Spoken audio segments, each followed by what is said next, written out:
काय हो म्हणाल ते आज दुपारी सूर्यग्रहण आहे म्हणे, अंधार पडणार आहे, काळोख पडणार आहे, खरं आहे का? कसं शक्य आहे? आज अष्टमी आहे.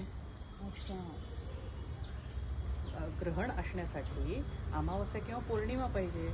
सूर्यग्रहण हे अमावस्याला घडतं, चंद्रग्रहण हे पौर्णिमेला घडतं. आज जर दुपारी अंधार व्हायला पाहिजे त्या म्हणतीस तसं, हां. तर त्याच्यासाठी रवी आणि चंद्र एका राशीत पाहिजेत ना, तर अमावस्या होणार. रवी बसलाय कर्क राशीत, तिथून 4 राशी लांब म्हणजे तुळ राशीत चंद्र बसलाय. अमावस्या तर नाहीच आहे. आणि पौर्णिमेसाठी ते दोघं एकमेकांपासून 7 राशी लांब पाहिजे, तेही नाही आहे. त्यामुळे आज पौर्णिमाही नाही आणि अमावस्याही नाही. मग ग्रहण कुठलं आलं? मग मी जे फेसबुकवर वाचलं किंवा दुसरीकडे दुसऱ्या ॲपवर आहेत त्याचं काय? आता त्यांनी काय टाकलं हे आपण नाही ठरवू शकत.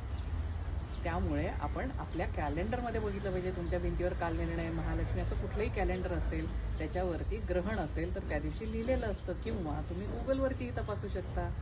अशा गोष्टींवर विश्वास ठेवण्यापेक्षा पंचांग, काल निर्णय अशा कुठल्याही कॅलेंडरवरती तुम्ही नक्की विश्वास ठेवा.